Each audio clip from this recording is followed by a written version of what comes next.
예, 오늘 새벽 일본에 이어 유럽연합도 미국과 관세 협상을 종료했습니다. EU산 상품에 15% 관세를 부과하는 대신 미국의 대규모 에너지 구매와 투자를 약속했는데요. 우리 정부는 관세 협상 종료 하루 전날 구윤철 부총리가 미 재무장관과 1+1 최종 협상을 진행할 예정입니다.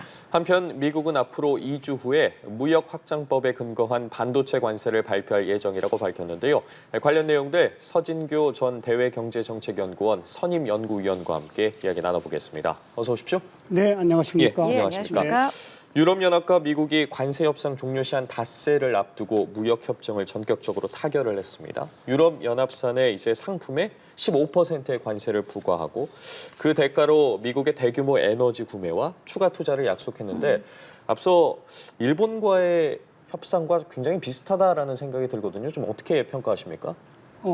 그렇죠. 예, 일본도 미국에 대규모 투자를 했고 또 그 미국산 그 에너지 등을 비롯해서 또 많은 또 미국산 농산물 그다음에 또 일반 공산품을 갖다 수입하기로 했는데 EU도 뭐 내용은 일본과 좀 비슷합니다. 상호 관세는 뭐 일본과 똑같이 15%까지 내리기로 했다는 것, 그 자체는 뭐 일본과 비교해 볼 때 EU로서도 뭐 크게 불만은 없을 것 같고요. 그 다음에 이제 7,500달러의 그 미국산 에너지 수입을 갖다가 하기로 했는데 사실 그 EU의 입장에서 볼 때는 에너지는 상당 부분 러시아 쪽에 많은 의존을 해왔는데 장기적으로 러시아와의 그 에너지 그 수급 관계를 좀 줄이고 미국으로 그 수입선을 좀 바꾸겠다는 계획하에 7,500억 불 정도 그 3년에 나눠서 수입을 하게 돼 있죠.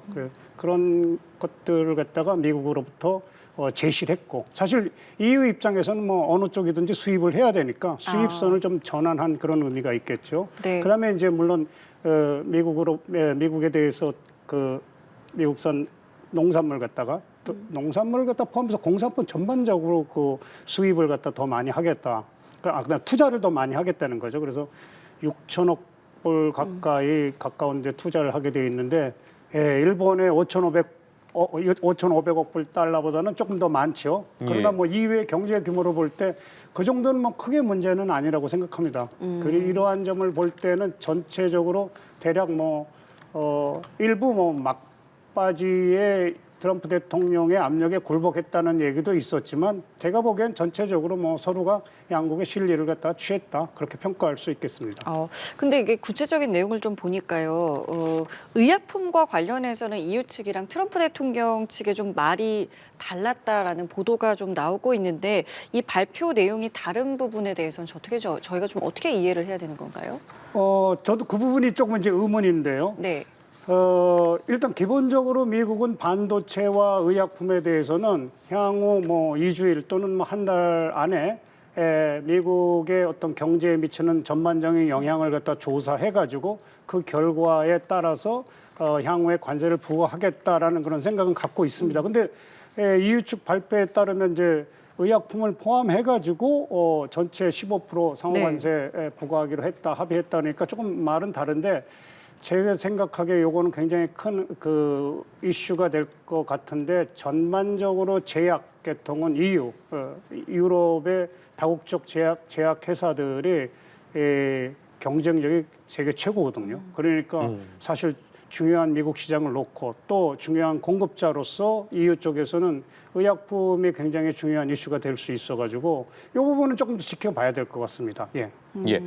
지금 짚어주신 것처럼 앞서 뭐 일본도 그렇고요, EU도 그렇고 미국과의 협상에서 일본 같은 경우에는 5,500억 달러, EU는 그보다 더 많은 6천억 달러의 대규모 투자 패키지를 제시했는데 미국이 우리나라에 4천억 달러의 패키지를 좀 요구한 것으로 전해지고 있습니다. 사실 뭐 객관적인 수치는 낮습니다만 그 경제 규모를 따지고 보면 이 부분이 좀 과도하지 않냐라는 일각에서 이야기도 나오고 있는데 어떠한 협상의 전략 중 하나라고 봐야겠습니까? 그렇죠. 예. 일단 크게 먼저 요구를 해놓고 향후에 이제 적절하게 협상을 통해서 규모를 갖다 조절해 나가겠는데 일단 외형적으로 보면 사실 좀 과도한 요구라고 생각할 수 있습니다. 일본의 경우 GDP 기준으로 본다면은 약 한 4조 1천억 달러 정도 일본이요. 우리나라는 그에 비해서 한 1조 8천억 정도 달러의 GDP 규모를 갖고 있는데 대략 일본이 우리나라의 한 2.5배 정도 되죠. 그러니까 우리나라의 4천억 달러의 어떤 투자를 요구했다는 것은 조금 과도하다. 그렇게 평가해 볼 수는 있겠습니다. 예. 하지만 전체적으로 협상의 어떤 그 전략 차원에서 이 숫자를 해석해야 적절하지 않을까 생각합니다. 그럼 보시기에 미국은 우리나라에 어떤 거를 요구를 할 것 같으세요? 지금- 전반적으로는 일단 이 협상이 네. 그냥 어떤 투자했다, 뭐 수입을 더했다라는 그런 얘기를 하지만 크게 보면은 일단 미국이 일단 무역 수지 적자를 줄이기 위해서 미국산 상품을 얼마만큼 살래? 그 시장 개방 쪽에 일단 하나 중요한 얘기가 있고요. 예. 두 번째는 그것뿐만 아니라 미국 내 투자를 해라. 그렇죠. 투자라는 이제 투자가 있고 세 번째는 전체적으로 공급망 얘기가 있습니다. 예, 중요한 자원에 있어서 공급망을 어떻게 안정화시키고 미국 중심으로 가져갈 것이냐 그런 부분에 합의를 보통 하게 돼 있는데 우리나라도 마찬가지일 거라고 생각합니다. 대략 시장 개방에 대해서는 미국산 상품 얼마나 사줄래? 특히 이제 미국이 요구하는 거는 아시는 것처럼 특히 자동차, 미국의 자동차가 사실 우리나라에 잘 안 팔리지 않습니까? 그래서 자동차와 관련된 규제 완화 요구를 하고 있고 또 뭐 농산물을 포함한 미국의 상품, 특히 에너지와 원유 그 수입을 갖다가 좀 더 많이 해라. 그래서 미국산의 그 무역 수지 적자를 갖다가 줄이는데 기여를 해달라 하는 거고요. 두 번째로는 저희가 요구할 것이 아마 미국이 또 마찬가지로 EU와 일본에 요구했듯이 또 미국 내 막대한 투자를 요구할 것입니다. 예. 그런 거 당연히 이제 그 안에는 알래스카 LNG 개발도 들어가 있겠죠. 그 다음에는 아마 중국을 의식해서 공급망 차원에서 아마 협력을 갖다 좀 해야 되지 않느냐. 그 협력 차원에서 볼 때는 투자도 협력의 일환으로 들어갑니다. 그러니까 미국 내 중심으로 어떤 생산과 공급이 이루어져 가지고 공급망 안정을 갖다 같이 추구하면 어떻겠느냐라는 그 세 가지 관점에서 미국이 아마 우리한테 요구하지 않을까 생각합니다. 그 부분을 전반적으로 고려했을 때 우리 입장에서 내밀 수 있는 굉장히 큰 카드 중에 하나가 조선업입니다. 지금 미국이 자국 조선업 재건 파트너로 우리와 일본을 꼽아왔는데 어쨌든 이제 일본과의 협상은 끝난 상황인데 미국이 우리에게 조선업 카드를 계속해서 요구할 가능성 그리고 그 규모라고 해야 될까요? 어느 정도까지 좀 예측해 볼 수 있을까요? 되게 중요하죠. 사실 미국이 트럼프 대통령 취임 즉시 전화로 아시는 것처럼 우리한테 사실 그 미국의 군함, 군사적 목적의 그 함정에 있어서 상호 협력을 갖다 이렇게 구체적으로 요구를 했거든요. 그런데 저는 이 산업 협력, 특히 그 선박 건조와 관련된 군함 선박 건조와 관련된 그 한미 간의 협력이 굉장히 중요한 우리의 협상 카드가 될 수 있다. 왜냐하면 일단 미국의 해군력이 사실 세계 최고인데 또 세계를 갖다가 이렇게 좌지우지할 수 있는 군사력의 핵심이라고 볼 수 있는데 그 미국의 군함들의 그 수명이 거의 다 했어요. 그래서 근데 수명이 다 했다 그래서 일시에 그냥 군함을 새로 만들어낼 수가 없고 군함 만드는데 시간이 많이 걸립니다. 선박 건조하고 또 여러 가지 군사 장비를 또 부착하는 그런 과정이 있기 때문에 그것도 또 일시에 군함이 모자라서 어떤 그 군사력에 공백이 생기면 곤란하겠죠. 그래서 차츰차츰 장기적인 계획을 가지고 미국의 군함을 갖다가 선박, 수리, 뭐 건조하는 그런 걸 갖다가 요구를 해야 되는데 미국 내 시설로는 지금 불가능합니다. 그럴 만한 기술도 조금 부족하고요. 예. 가능한 나라가 이제 일본이 있는데 일본도 좀 어려운 상태고 상황이요. 네. 그렇다고 해서 중국한테 맡길 수는 없지 않습니까? 군함인데 예. 사실 군사력과 관련되는 거기 때문에 결국은 우리나라한테 손을 내릴 수밖에 없다. 이제 그런 의미에서 아마 미국이 이런 부분의 어떤 협력을 굉장히 중요시 생각하고 있고 다른 한편 우리나라는 이번 한미 관세 협상에서 이런 그 선박 관련 그 산업 협력을 좀 더 기꺼이 열심히 너네가 원하는 대로 잘해주겠다 하는 식으로 내보이면서 트럼프 대통령이 국내에서 야 우리는 한국과 협력을 잘해가지고 결국은 향후 우리 군사력 유지에 한국이 굉장히 중요한 파트너다 하고 이렇게 충분히 정치적으로 선전할 수 있을 정도의 카드로 이용하면서 우리도 실리를 찾는 방법을 택해야 되겠죠. 예. 알겠습니다. 앞서 그렇다면 미국에 우리가 어떤 카드를 제시할 수 있을까에 대한 부분으로 조선업 등과 관련해서 짚어봤습니다. 그리고 또 이야기가 나오는 부분이 어쨌든 우리 입장에선 좀 최후에 보르지 않겠냐라고 이야기했던 농산물이 협상 테이블에 올라갔다는 소식이 전해지고 있는데 이 부분에 대해서는 저희가 좀 어떻게 해석해야겠습니까?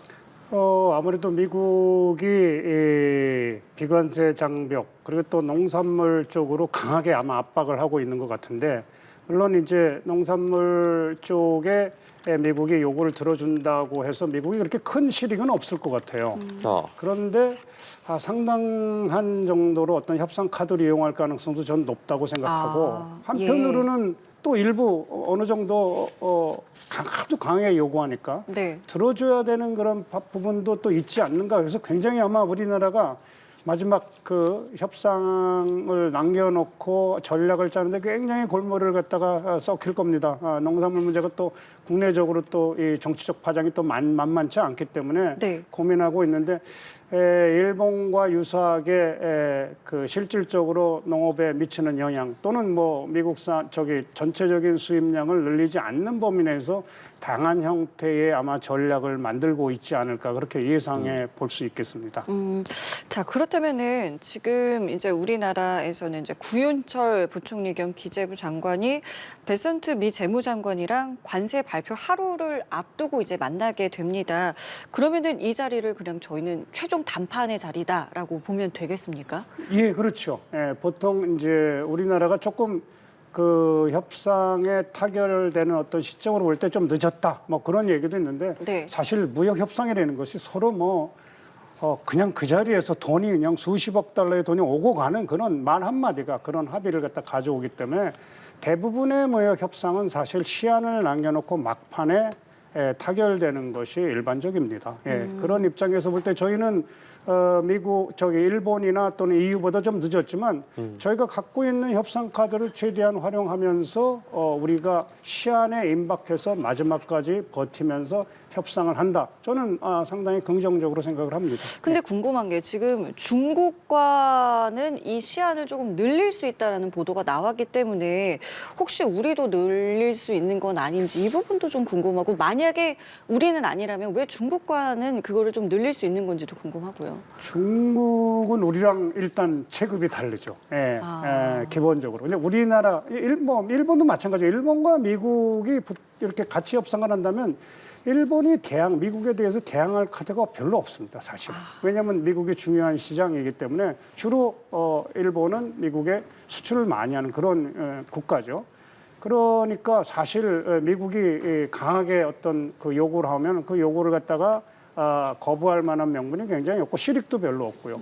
반면에 중국은 우리나라랑 뭐 비교해 볼 때 당연히 뭐 경제 규모가 클 뿐만 아니라 자체의 내수 시장이 있죠. 중국 내. 그러니까 미국으로부터의 어떤 압력이 오더라도 그것을 갖다가 견뎌낼 수 있는 자체 시장이 있다. 우리는 우리 나름대로 견뎌낼 수 있는 어떤 근거가 있는 거고 내수적으로요. 그다음에 중요한 거는 공격 포인트가 많습니다. 중국에. 미국이 뭐 가장 최근에 예를만 들어봐도 히토류 같은 경우는 당장 수출 금지하니까 미국 내 다양한 형태의 중요한 산업 생산이 일시 중단되는 그런 경우도 가져와 가지고 사실상 최근에 미국과 중국과의 협상은 히토류 때문에 사실 미국이 조금 양보한 그런 감도 있죠. 그래서 중국은 사실 덩치도 크고 나름대로 미국을 딱 공격할 수단도 많기 때문에 아마 합의 얻어내기가 쉽지 않을 겁니다. 그래서 자연스럽게 8월 1일 요 며칠간의 협상으로서 중국과 합의를 이루겠다? 그건 저는 뭐 물리적으로 굉장히 불가능하기 때문에 연장할 수밖에 없는 거고 우리나라는 상황이 다르죠. 우리나라가 지금 미국에 내놓을 수 있는 것은 사실 아까 얘기한 조선협력 외에는 사실 특별하게 우리도 카드가 그렇게 많지는 않은 그렇군요. 편입니다. 그러니까 아무래도 협상력에 있어서 조금 중국과는 전혀 다른 그런 성격이라고 해석하시는 게 맞습니다. 이런 상황 속에서 또 신경을 좀 써야 할 것 같은 소식이 전해 들었습니다. 미 상무부 장관에 따르면 무역 확장법에 근거한 반도체 관세를 2주 후에 발표할 것이다 라는 소식이 들려왔는데 반도체 같은 경우에는 우리나라의 경우에는 자동차와 함께 좀 대미 주력 수출품이지 않겠습니까? 굉장히 좀 예의주시해야 될 부분인 것 같은데 어떻게 바라봐야겠습니까? 그 부분이 저도 이제 걱정인데 네. 자동차와 그 반도체가 핵심 대미 수출 상품인데요. 뭐 자동차는 지금 뭐 논의가 돼가지고 뭐 좋은 결과를 좀 기대하고는 있습니다만 반도체는 여전히 불투명합니다. 핵심은 결국은 미국이 반도체 생산을 미국 내에서 하라는 거예요. 투자를 해가지고 하라는 거니까 외국에서 수입되는 반도체에 대해서는 저는 상당 부분 관세를 갖다 계속 유지하지 않을까. 이제 그런 그럴 가능성이 상당히 높다고 보고 이런 점에서 일본을 저희가 좀 그 일본과의 그 협상 결과를 좀 우리가 좀 참고할 필요가 있는데 일본과 미국과 협상한 거 내용을 보면 반도체 부분은 향후에 어떻게 다른 나라와 협상될지 또는 미국이 어떻게 관세를 유지할지 모르지만 최저 수준의 관세를 일본한테 적용한다는 내용의 합의가 있었습니다. 그렇기 때문에 우리도 향후에 반도체 관세가 어떻게 나올지 모르겠지만 최소한 가장 낮은 수준의 관세를 갖다가 우리한테 적용해 주는 뭐 그런 정도가 최선이 아니겠는가 생각합니다. 근데 저희 위원님께서 그런 말씀 계속 하시잖아요. 이 협상이라는 게 정말 큰 돈이 오거나 아주 중요한 것이다라고 말씀을 해주셨는데 이 미국과 일본 측의 협정 같은 경우에는 좀 특이한 부분이 공식 합의문이 없다라고 들었습니다. 그렇게 큰 돈이 오가면 합의문은 무조건 있어야 되는 거 아닙니까? 예, 그 부분이 저도 좀 궁금한데 정말 합의문이 없는지 아니면 양측에 서명하지 않았지만 나름대로 어떤 형태의 이런 정도 우리가 합의를 하자라는 내용에 되는 것이 내용 문서가 있는지. 근데 제가 어제 찾아본 그 미국 일본의 관방성에서 나온 그 합의 문건을 보면은 상당한 내용이 들어가 있는 그 문서가 있긴 있는 것 같은데 양측이 합의한 건지 아니면 그런 내용을 갖다가 우리가 구두로 합의를 한 건지 그런 정도가 좀 불분명하죠. 사실 그래서 조금 더 그 부분 두고 봐야 될 것 같은데요. 그러면 이제 앞으로 좀 협상이 이루어질 나라들의 상황을 좀 지켜봐야 그 부분을 알 수 있겠습니까? 예, 조금 더 봐야 될 것 같고 미국과 일본이 그렇게 구체적인 서명한 내용이 없다만 그 말이 만약에 사실이라면 아마 최소한 합의의 내용 그 자체 합의된 내용 자체는 아마 저는 있을 거라고 생각하는데 양측이 서명을 했느냐 그거는 좀 두고 봐야 될 것 같고 그러나 그러한 형태가 또 다른 나라한테도 계속 똑같이 적용될 것인지는 조금 더 그것도 다른 차원의 문제죠. 예, 중요한 거는 이제 국가별로 우리나라에도 그렇게 적용이 되면 사실상 이게 불확실성이 올라가는 거 아니냐라는 생각을 할 수밖에 없습니다. 그렇죠. 그러나 일단 내용이 어느 정도 양측이 서로 이해를 했다는 것은 예. 사실상 국제법적으로도 그렇게 구속력은 있는 것입니다. 예. 그렇다면 이 부분을 조금 더 신경을 써서 보자면 어쨌든 이제 협상 시한을 8월 1일까지로 정했는데 그 이후에 이런 내용들이 구체적으로 발표가 되면 다른 협상들에도 좀 영향을 미칠 수 있는 가능성도 있지 않겠습니까? 그런 부분까지 좀 고려했다고도 예측해 볼 수 있겠습니까? 그렇죠. 예, 아무래도 추후의 협상도 영향을 갖다 미치긴 할 텐데 그러나 사실 미국의 입장에서 볼 때 EU, 일본, 한국 뭐 이 세 나라가 사실상 무역 그 관계에 있어서는 제일 큰 나라이기 때문에 이 세 나라 정도만 대략적인 큰 틀의 합의를 봤다면은 사실 중국 빼놓고 이제 나머지 국가는 그렇게 큰 의미를 갖다 둘 수는 없습니다. 예. 그럼 이제 정말 시간이 얼마 안 남았는데 어떤 부분들이 이제 잘 협정이 될지 저희도 함께 지켜보도록 하겠습니다. 오늘 말씀 저희 여기까지 함께 하겠습니다. 지금까지 서진교 전 대외경제정책연구원 선임연구위원과 함께했습니다. 말씀 감사합니다. 네, 고맙습니다.